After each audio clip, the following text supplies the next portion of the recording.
At Robinson's remote farm, a strange ritual is taking place. A quiet German shepherd, ignoring food and rest, does only one thing: dig. For days on end, it claws at the same spot until its paws are raw and bleeding, but still, it refuses to stop. As a veteran, Robinson knows this is no game. There's an almost obsessive focus in the dog's actions, an urgency he cannot ignore. He decides to use his old metal detector to check. And then, as the coil sweeps over the hole, a piercing, continuous sound screams through his headphones, signaling that something massive is lying silently right beneath their feet. Please support us by subscribing to the channel. The final miles were a conversation between gravel and rubber.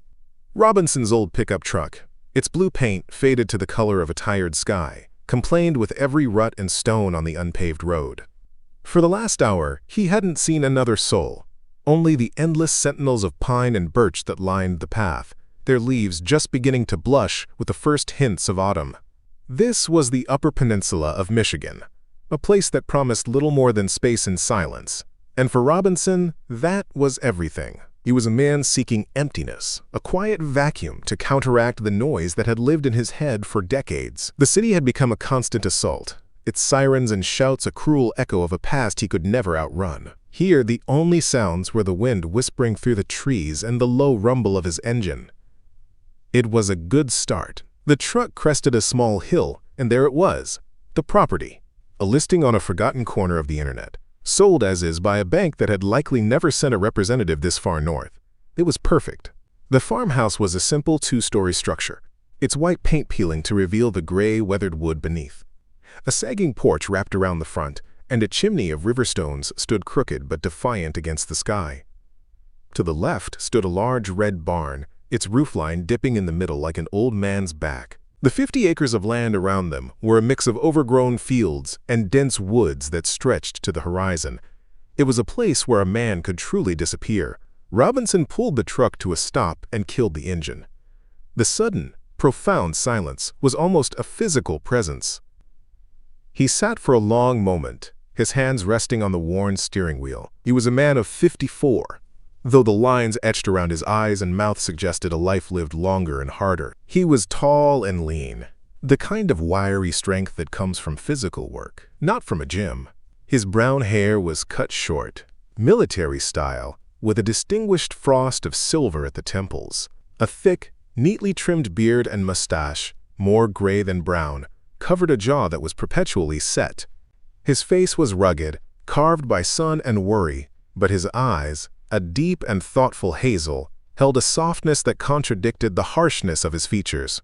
He wore his usual uniform, a worn brown leather jacket left unzipped over a plaid flannel shirt, faded denim jeans, and a pair of sturdy work boots that had seen more miles than the truck he was driving. He swung himself out of the cab, his movements deliberate and economical, no wasted energy. He walked the perimeter of the house, his boots sinking slightly into the soft, damp earth. He tested a step on the porch, which groaned in protest but held his weight. The air was cool and clean, smelling of pine needles, wet soil, and the faint, sweet scent of decay, the perfume of the deep woods. This would do. This was a place that demanded work, a place where exhaustion could be earned honestly. The roof needed patching, the porch needed shoring up, and the fields needed to be tamed. It was a mission, and missions were something he understood. They had a beginning, a middle, and an end. They had objectives. They kept the noise at bay. The first few days fell into a simple, grueling rhythm. Sunrise to sunset, Robinson worked. He cleared brush, tore out rotten floorboards, and patched holes in the barn roof. He spoke to no one. His only company, the calling of crows, and the rustle of unseen things in the woods. Each night he would sit on the porch steps, nursing a cup of black coffee, feeling the ache in his muscles, a welcome replacement for the ache in his soul. He was an island, and the sea of trees around him was his salvation. It was on the evening of the fourth day that he realized he was being watched. He was sitting in his usual spot on the porch, the sun bleeding orange and purple through the western trees when a flicker of movement at the edge of the woods caught his eye. It was about 100 yards away, just where the wild field met the dark line of the forest. He stilled, his senses instantly on high alert, a switch flipped by years of training. It was a dog, a German shepherd. The animal stood motionless, a gray and white silhouette against the deepening shadows. It was large, but thin, its ribs faintly visible even from this distance. It held its head high, ears erect and alert. It wasn't barking or growling, it was simply observing. Its posture was a study in wary intelligence. Robinson remained perfectly still. The two of them locked in a silent standoff as dusk settled around them. The dog was a stray, that much was clear. There was no collar, and its coat, though thick, was matted in places. It was perhaps 3 years old, grown into its powerful frame but still carrying the lean energy of a young adult. Robinson felt a familiar wall go up inside him. He hadn't come here for company, least of all the dependent, demanding company of a dog. He had enough ghosts to look after. He finished his coffee, stood up slowly, and went inside, pointedly ignoring the watcher in the woods. But the next evening, the dog was there again, in the same spot, a silent, patient statue. And the evening after that, it never came closer, never made a sound. It simply watched. On the third night of the silent vigil, Robinson stood at his kitchen sink, washing his plate. He glanced out the window and saw the shepherd now lying down at the edge of the woods, its head on its paws, but its eyes still fixed on the house. A pang of something he refused to name went through him. He saw the proud set of its shoulders, the disciplined stillness. It looked like a soldier on lonely watch. With a quiet sigh of resignation, Robinson opened a can of beef stew he'd been saving. He scooped it into an old metal bowl, filled another with fresh water from the pump, and walked out onto the porch. He set the bowls down at the bottom of the steps, as far from his own space as possible. He didn't call out, didn't whistle, didn't make any gesture of invitation. He simply left the offering and went back inside, shutting the door behind him. He didn't watch from the window. He told himself it didn't matter. It was a simple transaction, an offering to the spirit of the woods, perhaps nothing more.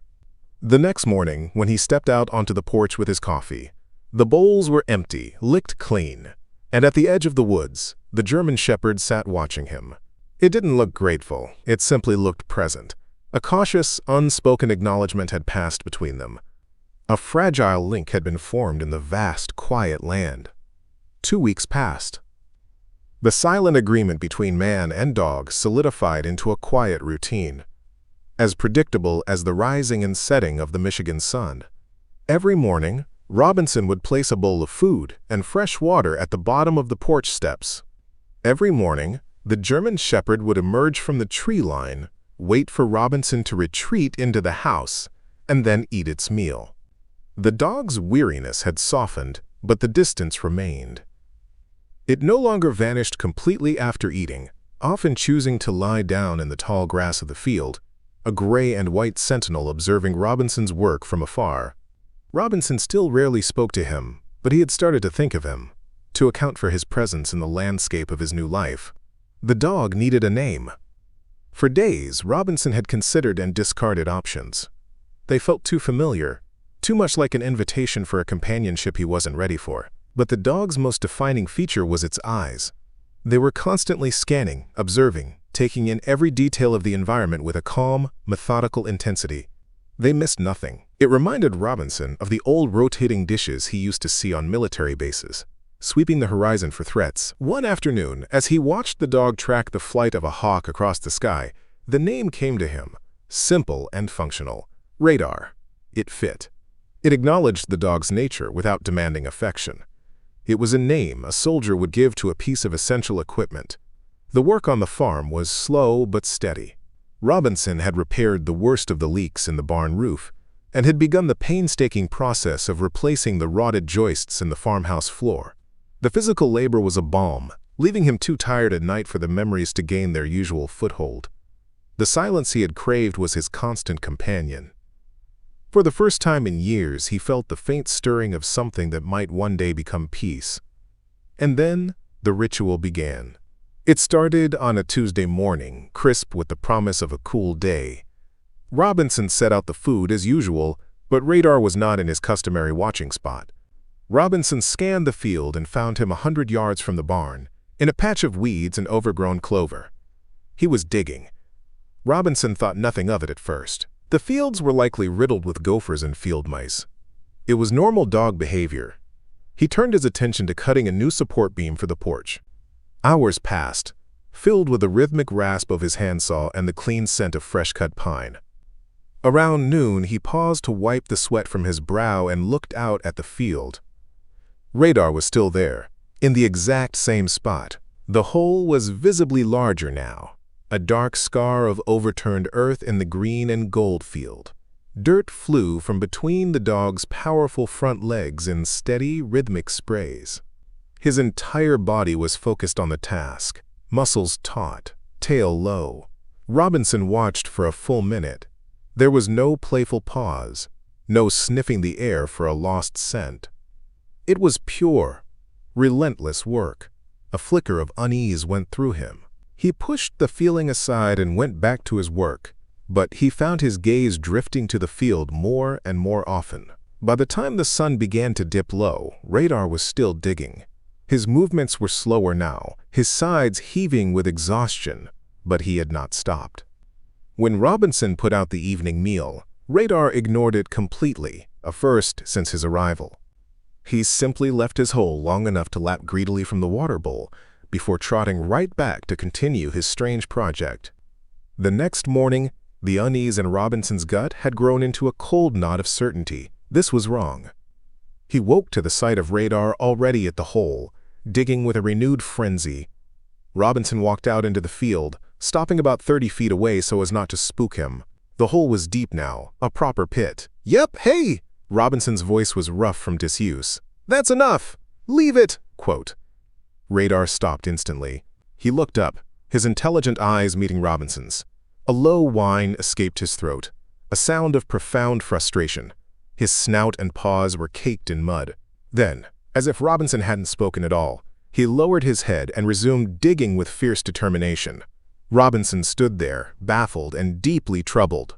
He had worked with dogs before. Years ago, sentry dogs, detection dogs.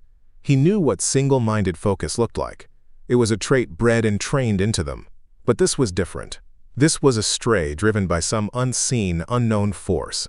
He was digging as if his life, or the life of another, depended on it. The ritual continued for 2 more days. The hole became a trench. Radar was a gray and white phantom, a creature possessed by a single, inexplicable purpose. He was getting thinner, ignoring his food in favor of his work. Robinson saw that the pads on his paws were scraped raw, leaving faint bloody prints on the stones he unearthed. He was hurting himself. On the evening of the 4th day of the digging, Robinson couldn't watch anymore. It had gone beyond strange and into the realm of self-destruction. This animal, this silent companion he had never asked for, was going to work himself to death in that pit. The man who had come to this place to disconnect, to feel nothing, found himself feeling a powerful, protective anger. He walked to the edge of the hole. Radar was so deep inside it that only his back and tail were visible. Robinson's shadow fell over him. "Radar! Out!" His voice was a low command, the tone he would have used on a soldier. The digging stopped. Slowly, the dog backed out of the hole, panting heavily, his body trembling with exhaustion. He looked up at Robinson, mud dripping from his whiskers. He didn't look defiant. He looked expectant, as if to say, "Well? Do you see it now?" Robinson stared down into the dark, damp earth. The hole was at least 4 feet deep. He saw nothing but dirt, roots, and rocks. But he knew, with the chilling certainty of a man who had trusted his life to the instincts of animals in war zones, that Radar would not stop. He would dig until his heart gave out. Whatever was down there, the dog believed it was a matter of life and death. And Robinson, looking at the raw paws and the unwavering loyalty in those exhausted eyes, realized he had a choice. He could fill in the hole and try to force the dog to stop, or he could trust him. He looked from the dog to the pit and back again. The quiet life he had planned was over. A mission had found him. With a final, resolute nod, he turned and walked toward the old barn, where his tools and the ghosts of his former life were stored. He had to know. The barn was a cathedral of dust and shadows. Sunlight streamed through the gaps in the warped siding, illuminating swirling motes of hay and forgotten history. The air was thick with the smell of old wood, dry earth, and the faint metallic tang of rust. While one half of the barn was filled with decaying farm equipment from a bygone era, the other half was Robinson's domain. Here, against the wall, stood 3 olive drab footlockers. Their stenciled lettering faded but still legible. They were relics from his former life, a life he had tried to pack away as neatly as the gear within them.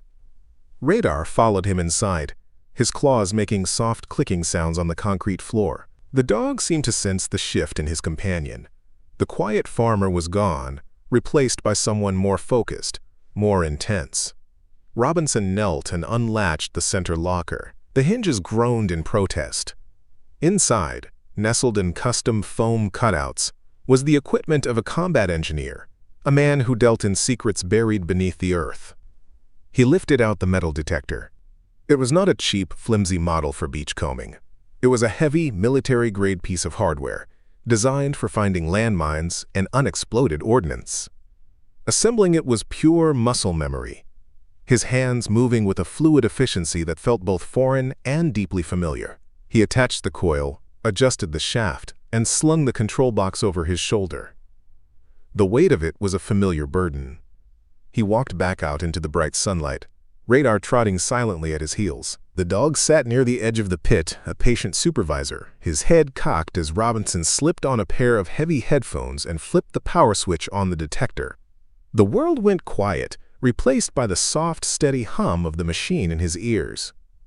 He began his sweep, starting in a wide circle around the hole Radar had dug. His movements were slow, disciplined, a practiced semicircle, overlapping each pass by 50%. The machine chattered at him, spitting out beeps and crackles as it found decades of lost metal, a high-pitched squeal for a discarded nail, a low grunt for a rusted bolt from some long-dead tractor. He ignored them all, his focus on finding the source of the dog's obsession. He moved closer to the pit, his boots brushing against the piles of excavated earth. He swung the disc-shaped coil over the edge of the hole. The hum in his ears vanished, annihilated by a piercing, unwavering scream. It wasn't a beep or a grunt. It was a solid, high-volume tone that saturated his headphones and seemed to vibrate down his spine. Robinson froze, his knuckles white on the detector's grip. He lifted the coil away. The tone stopped. He lowered it back over the hole. The scream returned, loud and absolute. His heart hammered against his ribs. The signal was massive. It was wide, long, and flat. His training took over, his mind racing through possibilities. It wasn't a pipe. The signal was too rectangular. It wasn't a discarded fuel tank. The shape was wrong. It was large, dense, and unnaturally uniform for a piece of farm junk. It was the kind of signal that, in another time and another place, would have meant danger. He turned off the machine, the sudden silence of the field rushing back in. He looked at Radar. The dog was staring at him, his mouth slightly open, a low, almost inaudible whine coming from deep in his chest. The dog knew. He had known all along. A shovel wouldn't be enough. He needed more power. The trip to town was a jarring experience after weeks of near-total solitude. The small logging town felt like a bustling metropolis. The noise of passing cars, the murmur of conversation from the sidewalk, it all felt abrasive. He found an equipment rental yard on the outskirts of town and parked his truck. The man behind the counter was a burly fellow with a grease-stained shirt and a suspicious squint.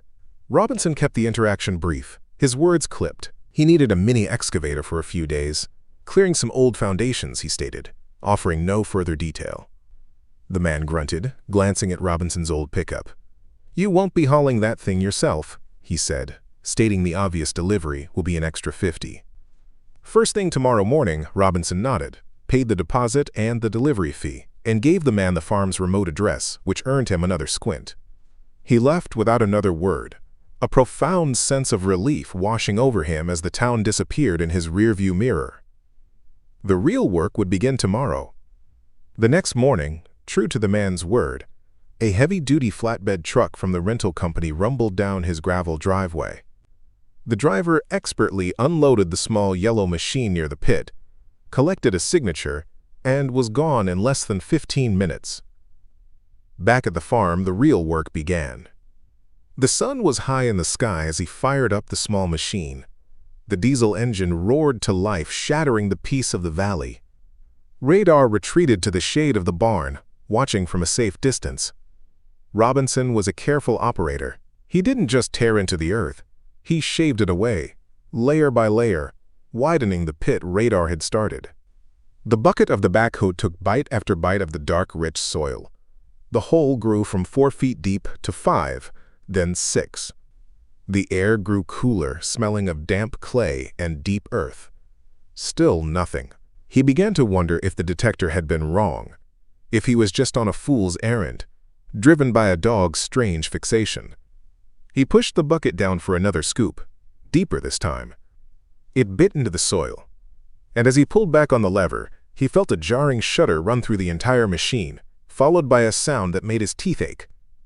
A high, grating screech of steel scraping against steel. He killed the engine instantly. The roar died, leaving a ringing in his ears.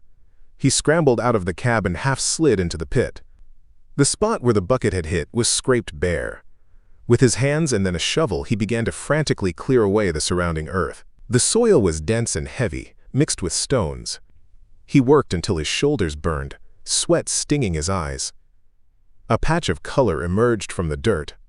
It wasn't the deep, angry orange of rust he expected. It was a faded, chipped white. His breath hitched. He dug faster, his movements more frantic. He uncovered a straight line of what looked like red trim, almost completely faded by time and burial. He followed the line, clearing a wider patch. The white surface was flat, metallic, and cold to the touch. He kept digging, his mind refusing to form a conclusion, refusing to believe what his eyes were starting to see. He cleared another square foot of dirt, wiping it away with his glove. And there they were, faded, cracked, and peeling, but still legible, a series of tall, blocky letters. He traced them with his finger as if to confirm they were real. AMBULANCE. He stumbled back, his shovel clattering against a rock. He stared at the word, a nameplate on a tomb. An ambulance. Buried 6 feet deep in the middle of a forgotten field in Michigan. The silence of the land was no longer peaceful. It was heavy, and it was hiding a terrible secret. The sun had begun its slow descent, painting the undersides of the clouds in shades of bruised purple and fiery orange. The chill of the evening air was creeping into the pit, a damp cold that seemed to rise from the disturbed earth itself. Robinson stood motionless, his boots planted in the loose soil, staring at the word that had changed everything. Ambulance. It was a word of life, of rescue, of second chances. But here, buried 6 feet deep, it was a profanity, a sarcophagus. Radar, who had kept his distance during the noisy excavation, now trotted to the edge of the pit and peered down, a low, anxious whine rumbling in his chest. He could sense the shift in the man, the sudden, terrible gravity of the moment. The training of a lifetime surged through Robinson, pushing aside the initial shock. This was no longer his farm. It was a scene, a puzzle, a tomb that needed to be opened. He climbed out of the pit and headed for the barn, his movements once again precise and purposeful. He returned with a heavy-duty crowbar and a small sledgehammer, tools meant for persuasion. The back doors of the ambulance were a wall of rust and time. The seam where they met was swollen and sealed shut, packed tight with the dense clay that had been its neighbor for 3 decades. There was no handle to be seen, only a rusted, recessed latch mechanism. Robinson wedged the tip of the crowbar into the thin gap at the top of the doors and threw his weight against it. The metal groaned, a high, tortured sound that echoed in the quiet evening, but it didn't budge. He tried again, his muscles straining. He hammered the crowbar deeper into the seam, creating a better purchase, and then leaned into it with all his strength. A line of rust flaked away, falling like red dust. He could feel a slight give. He worked for nearly an hour as the light faded. A grim, solitary battle against the decay. He grunted with effort, the rhythmic slam of the sledgehammer and the screech of protesting metal the only sounds to break the silence. Finally, with a deafening crack that sounded like a breaking bone, one of the locking mechanisms inside the door shattered. The right side door shuddered and swung inward a few inches. Panting, Robinson dropped his tools and pulled at the edge of the door. It moved slowly, scraping against the packed earth inside until it was open just enough for him to squeeze through.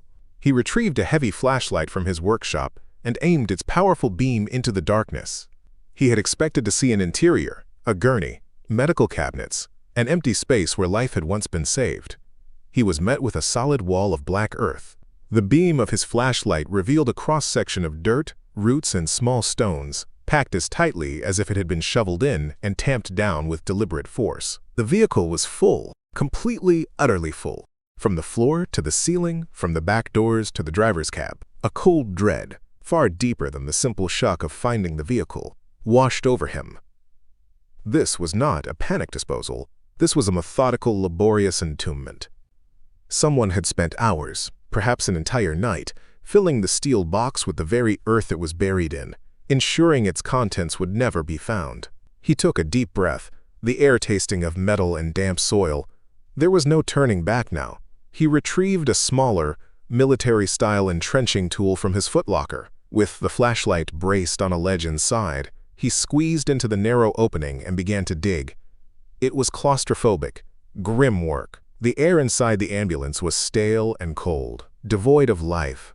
The only sound was the scrape and bite of his shovel against the compacted earth and his own ragged breathing. He worked with the methodical pace of an archaeologist, carefully removing the dirt and tossing it out of the open door behind him. He was not just digging, he was performing an exhumation. He cleared the first foot of earth, then the second.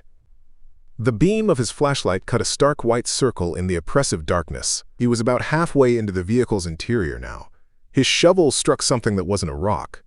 It made a soft, yielding sound. He stopped instantly, kneeling in the cramped space. He set the shovel aside and began to clear the dirt away with his bare hands.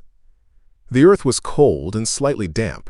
His fingers brushed against a piece of rough, rotted leather. He cleared more soil away. It was a strap attached to what looked like a canvas bag, a nurse's bag. He had found something of the victim. His heart pounded, a slow, heavy rhythm against his ribs. He knew he was close. He continued to dig with his hands in the area just below where he found the bag, his fingers sifting through the soil with a strange mix of reverence and urgency. And then he touched it. It was smooth, hard, and unmistakably bone. He pulled his hand back as if burned. He took a steadying breath and forced himself to look. He brushed away the last of the soil. It was a human hand.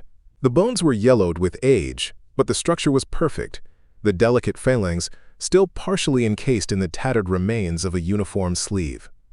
Robinson stopped. Everything stopped. The world narrowed to the single stark image in the beam of his flashlight. This was it, the end of the search, the beginning of the nightmare. This was not an object anymore. This was a person, a life that had ended here in darkness, packed in dirt and sealed in a steel tomb. This was Sarah Hayes. He backed out of the ambulance slowly, his movements stiff. He stood up in the pit and looked at the night sky, the first stars just beginning to appear. The silence of his farm, the silence he had sought as a refuge, now felt vast, profound, and heavy with the weight of the dead. The night offered no peace. Robinson didn't even try to sleep. After pushing enough earth back into the pit to cover the doors of the ambulance, a gesture of respect for the dead, he retreated to the sterile silence of his kitchen. He sat at the small wooden table, a single lamp casting a pool of yellow light onto the floor. On the table sat the nurse's bag, a muddy, misshapen lump of rotted leather. It was a tangible piece of the tomb he had unearthed, and its presence filled the small room with a heavy, silent gravity. Radar, sensing the profound shift in the atmosphere, did not leave his side. The dog lay on the floor by Robinson's feet, his body a warm, solid weight against his leg. Every so often the dog would let out a low sigh, his ears twitching at the unfamiliar sounds of a house settling in the deep of night. He offered no demands, only a steady, comforting presence. For the first time, Robinson was grateful he wasn't truly alone. He watched the black square of the window turn to a deep, bruised purple, then to a soft, misty gray. Dawn was breaking. With the first light came a renewed sense of purpose, a clarity that cut through the fog of shock. He had a duty now, not just to himself, but to the person whose name he did not yet know. He carried the bag to the large farmhouse sink. It was stiff with decades of dried mud, the leather cracked and fragile. He turned on the tap, letting a gentle stream of cold water run over it. Using a soft bristle brush, he began the slow, meticulous process of cleaning the artifact. He worked with the patience of a man diffusing a bomb, each stroke of the brush deliberate. Flakes of mud dissolved, revealing the dark, water-stained leather beneath. He cleaned the rusted metal clasps, the rotted stitching, his hands moving with strange reverence. He wasn't just cleaning a bag. He was trying to honor the life it had belonged to. After nearly an hour, the bag was as clean as it was ever going to be. He laid a clean, dry towel on the kitchen table and placed the bag upon it. The metal clasps were fused shut with rust. He fetched a small pry tool and a can of penetrating oil from his workshop. With a surgeon's care, he worked the oil into the mechanism and gently pried. There was a sharp crack, and the main clasp gave way. The smell that rose from the bag was one of deep, damp earth and faint medicinal decay. The interior was packed solid with the same dense soil that had filled the ambulance. Robinson took a deep breath and began to excavate. He emptied the contents onto the towel, a small, sad pile of earth and secrets. He began to sift through it with his fingers, separating object from soil. The first items to emerge were the tools of her trade. A stethoscope, its rubber tubing hardened and cracked, fell apart in his hands. A rolled-up blood pressure cuff, the canvas stained and moldy. A pair of surgical scissors, the steel pitted with rust. A thermometer in a plastic case. These were the things she carried every day, the instruments of a caregiver. They painted a partial picture of a woman dedicated to helping others. He continued his search, his fingers probing the dense soil. He felt the hard, rectangular outline of a wallet. His heart beat a little faster. He pulled it out and carefully wiped it clean. It was a simple leather bifold, warped and stiff. He worked it open. Tucked behind a cloudy, yellowed plastic window was a Michigan driver's license, issued in the year 1993. The photograph was faded, a ghost of an image, but he could still make out the face. It was a young woman, perhaps in her early 20s, with a wide, hopeful smile and bright, intelligent eyes. Her hair was light, pulled back from her face. She looked full of a life that was waiting to be lived. And, below the photo, the name printed in crisp official lettering, Sarah Hayes. Robinson said the name aloud, his voice a low whisper in the quiet kitchen. Giving her a name made it real, transforming the anonymous remains in the field into a person, a woman with a smile and a story. He felt a profound sense of responsibility settle over him. He examined the rest of the wallet, a few dollars in faded bills, a library card, a photograph of an older, smiling couple who must have been her parents. Then, tucked into a small side pocket, he felt something hard and small. He worked it out with his fingertip. It was a single heavy cufflink, made of sterling silver, now tarnished to a deep black. It was ornate, the kind of thing a wealthy man would wear. He polished its flat surface with the rough skin of his thumb, rubbing away the decades of grime. An elegant, stylized monogram emerged from the darkness. The letters FC. He set the cufflink down next to the driver's license. Sarah Hayes and FC. The first two pieces of a puzzle he never wanted to solve. There was one last item at the bottom of the bag, something his fingers had identified as a small plastic rectangle. He pulled it out. It was a microcassette recorder, a popular model from the early 1990s. Its plastic casing was caked in mud, and the battery compartment was corroded. It looked like a useless piece of junk, but through the small window he could see the tiny spools of a tape were still inside. He knew that magnetic tape, if the cassette shell had remained sealed, could sometimes survive conditions that would destroy paper. He placed the recorder carefully on the towel with the other items. The sun was streaming through the kitchen window now, illuminating the relics of a life laid out on his table. He had a name, he had a face, he had a mysterious initial, and he had a voice, trapped on a tiny spool of tape, waiting to be heard. The silence of his self-imposed exile was over. He had a story to uncover and a promise to keep to the smiling girl in the faded photograph. He knew what he had to do next. He had to call the police. The kitchen table had become a makeshift command center, an island of grim purpose in Robinson's quiet world. The relics of Sarah Hayes' life lay arranged on the clean towel, her smiling, ghostly face on the driver's license, the elegant silver cufflink with its damning initials, and the small, mud-caked microcassette recorder. It was this last object that held Robinson's focus. The cufflink was a clue, but the tape could be a testimony. He carried the small device into his workshop, the one place on the farm that felt truly his. It was a space of order and control, where every tool had its place, and every problem had a mechanical solution. Radar followed, his paws silent on the concrete floor, and settled in a corner to watch. Robinson set the recorder on his workbench under the bright, focused light of a lamp. The battery compartment was a disaster, a tiny cavern of green and white corrosion from a pair of long-dead batteries. With the delicate precision of a man who had once disarmed devices far more dangerous, he went to work.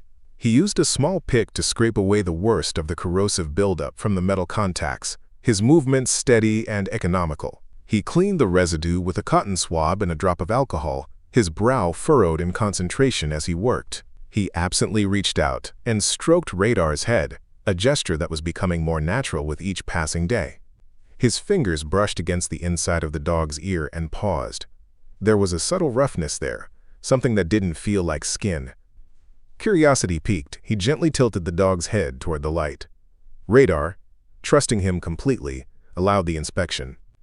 There, on the smooth, pale skin of the ear flap, was a faded tattoo. It was a dark blue-green, the color of old ink, and consisted of a series of letters and numbers. They were blurry with age, but he could just make them out. LK477. Robinson stared at the tattoo, and a dozen fragmented pieces of his own past clicked into place. It was a service number. He had seen tattoos just like it on military working dogs, on K-9 unit dogs at the bases where he'd served. This was not just a stray who had wandered out of the woods. This was a soldier, a trained, disciplined professional who had, for some reason, been cast aside. He looked at the dog, truly looked at him, and saw him in a new light. The obsessive digging wasn't a strange compulsion. It was a trained response to a detected anomaly. The patient, silent vigils weren't just the behavior of a stray. They were the disciplined watch of a sentinel. The intelligent, scanning eyes weren't just curious. They were assessing, searching, working radar. Robinson said, his voice low and full of a new understanding. So that's your story. The dog's tail gave a single, slow thump against the concrete floor. A profound sense of kinship washed over Robinson. He, too, was a soldier left behind, a man with a set of skills deemed no longer necessary by the world. He and this dog were more alike than he could ever have imagined. With a renewed sense of purpose, he turned back to the recorder. After raiding a few old flashlights in a drawer, he found 2 AA batteries that still held a charge. He slotted them into the cleaned compartment. He held his breath and pressed the small plastic play button. Nothing. Disappointment, sharp and bitter, lanced through him. He was about to give up when he remembered the old trick. He held down the play button and gave the recorder a sharp, solid rap against the palm of his other hand. There was a faint whirring sound. The tiny spools inside the cassette began to turn. He carried the recorder back to the kitchen table, the quiet whirring a fragile, miraculous sound. He sat down, Radar resting his head on his knee, and he listened. At first, there was only the soft hiss of empty tape, the sound of passing time. Then, a voice emerged from the static, as clear as if she were sitting in the room with him, October 3rd, 1995. Audio diary. Rained all day. Shift at the clinic was quiet. Old Mrs. Gable is feeling better, which is good news. It was the voice of Sarah Hayes. It was young, bright, and full of life. Robinson sat mesmerized, a voyeur listening to the last days of a life. The first few entries were simple observations about her work, the weather, a movie she had seen. Then the tone began to shift. October 10th. Frank brought me flowers again today. He can be so charming, so intense. But sometimes, he looks at me and it feels less like affection and more like ownership. It's unsettling. Robinson leaned closer, his entire body tense. The FC on the cufflink. Frank Creed. The next entry was a week later. Her voice was lower, laced with a clear thread of anxiety. October 17th. It's gotten worse. Frank is angry. He knows about everything. He said I would ruin him. He has so much to lose. He told me he would silence me if he had to. I'm scared. I really am. He's not the man I thought he was." There was a long pause, filled with tape hiss. Then the final entry began. The sound quality was different, filled with the low rumble of a car engine and the rush of wind. Her voice was a choked, terrified whisper. October 22nd. "He called. He said we had to meet to sort things out. He wants me to follow him to the old Blackwood property. He says we can talk there. I shouldn't go. My God, I shouldn't go. But I don't know what else to do. He's following me now. I can see his headlights in my mirror. I shouldn't have agreed to meet him at the old. Oh God, he's here." Quote. The recording ended with a sudden, sharp click. Silence. Robinson sat in the kitchen, the hiss of the finished tape, the only sound in the world. The last terrified words of Sarah Hayes echoed in the room, a chilling testament to her final moments. He had her voice, he had her fear, he had the name of her killer. He looked at the cufflink, FC Frank Creed. He looked at the driver's license, at the smiling girl who had no idea what was waiting for her down a long, dark road. His life of quiet solitude was definitely over. He was no longer a man hiding from the world, he was a witness. He stood up, his chair scraping against the wooden floor, and walked to the old rotary phone on the wall. With a hand that was perfectly steady, he picked up the receiver and dialed the number for the county sheriff. The receiver of the old rotary phone felt heavy and cold in Robinson's hand. He waited, listening to the clicks and whirs of the ancient switching system connecting his remote corner of the world to civilization. On the other end, a calm, professional voice answered. County Sheriff Dispatch. Robinson's own voice was flat, stripped of emotion, the voice of a soldier delivering a situation report. "My name is Robinson. I'm at the old Henderson farmstead on Pine Creek Road. I need to report the discovery of what I believe to be a human burial site." Quote. There was a moment of silence. "A burial site, sir? Can you elaborate?" "It's inside a vehicle. The vehicle is buried approximately 6 feet underground. It appears to be an ambulance." He offered no speculation, no emotion, just the facts. "Sir, are you certain you found human remains?" the dispatcher asked, her professional calm wavering slightly. "I am." Robinson said, "I'm a veteran. I know what I'm looking at. I've secured the immediate area. I await your instructions." The military phrasing seemed to cut through any remaining disbelief. "Okay, Mr. Robinson. Don't touch anything else. Don't let anyone near the site. A patrol car is on its way. It will be about an hour." The line went dead. Robinson replaced the receiver in its cradle. He had crossed a line, invited the world he had fled back into his life. There was no going back now. Just under an hour later, the crunch of tires on his gravel driveway announced the arrival of the law. A single mud-splattered county sheriff's car came to a stop, and a man in a tan uniform stepped out. He was in his late 50s, with a weary posture that seemed to be a permanent part of his frame. "This was Sheriff Thompson, Mr. Robinson?" the sheriff asked, his voice a low, calm baritone. "Sheriff?"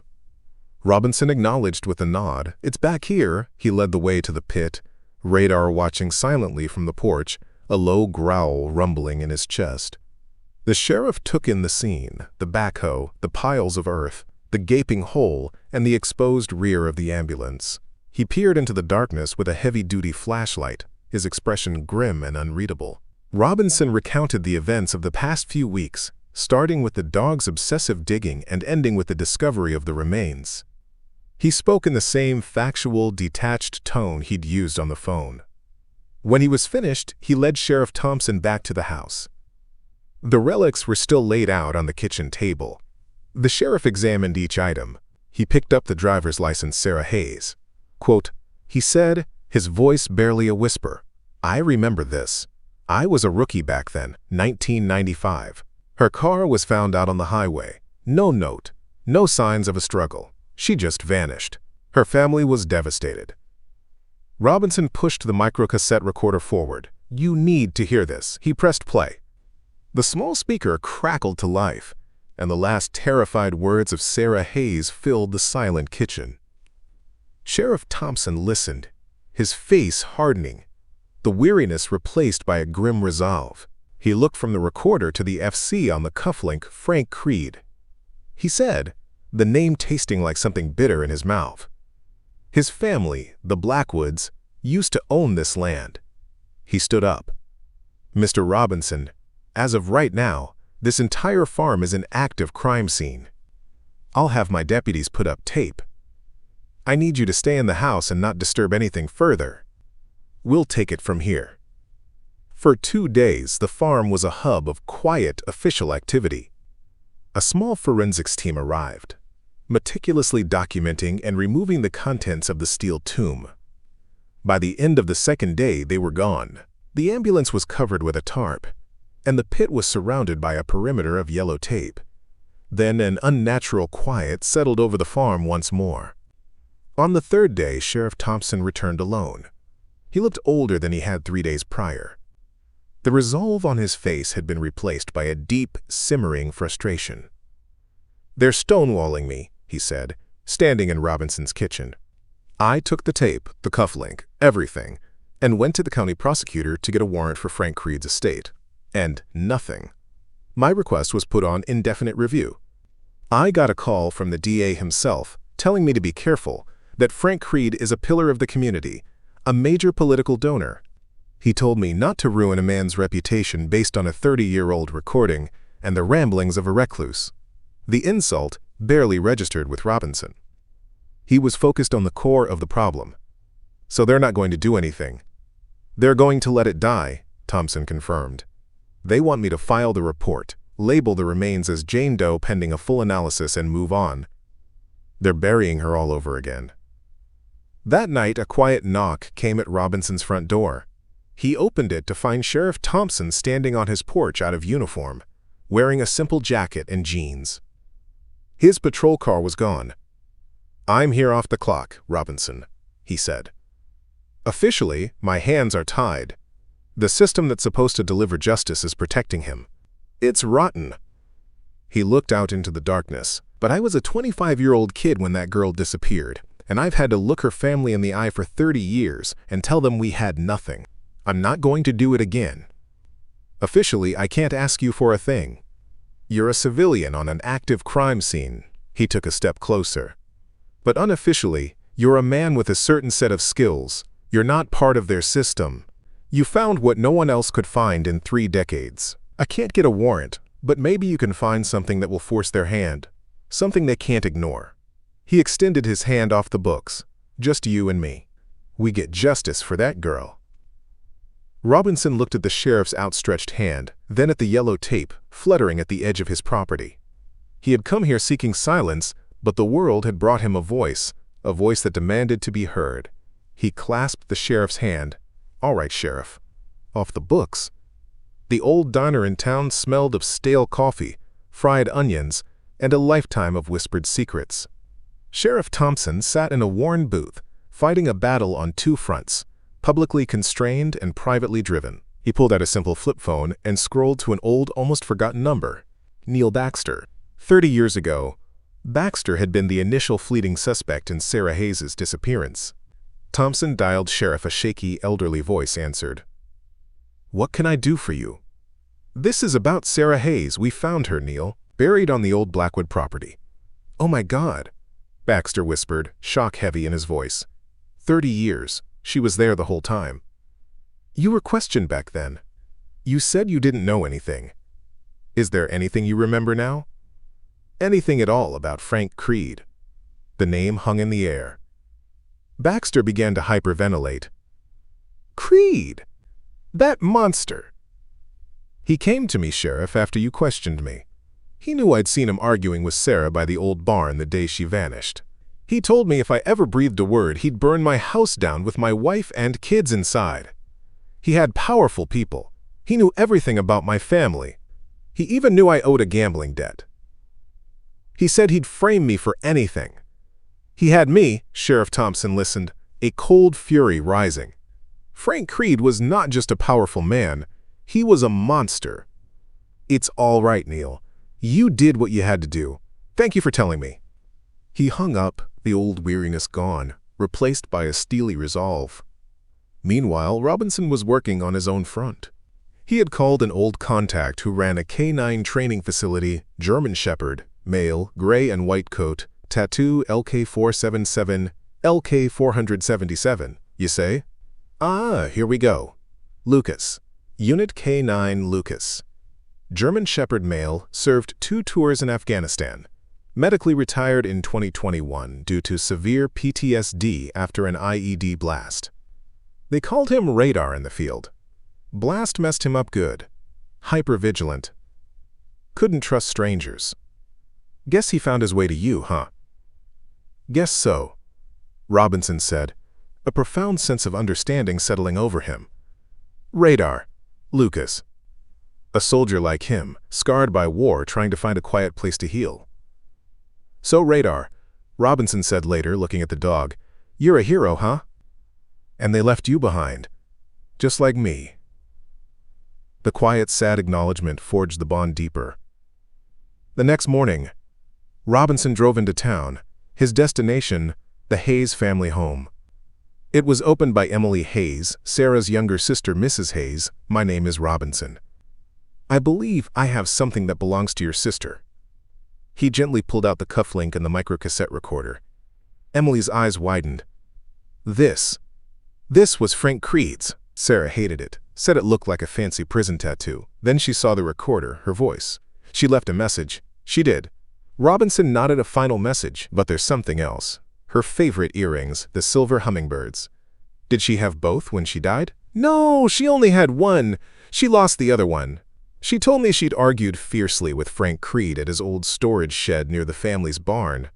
She thought it must have fallen off during the struggle. She was so upset about losing it. The old storage shed. Thank you, Mrs. Hayes. He climbed back into his truck, the final physical evidence now known. The drive back was filled with tension. He drove past a black sedan parked inconspicuously, tinted windows, and the fleeting glimpse of a hand rising inside holding a phone. That evening, a soft rustling sound came from the shadows near his woodshed. Radar, who had been dozing at his feet, suddenly stiffened. A low, guttural growl escalated into a fierce, territorial bark. Robinson grabbed his shotgun. A figure, dark and indistinct, moved swiftly away, melting back into the shadows. Someone had been watching. This wasn't just about justice anymore.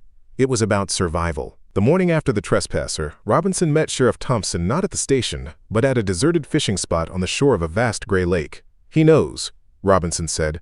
He sent someone to my property last night. Radar ran him off. It was a warning. What did you find out from Emily Hayes? The final piece.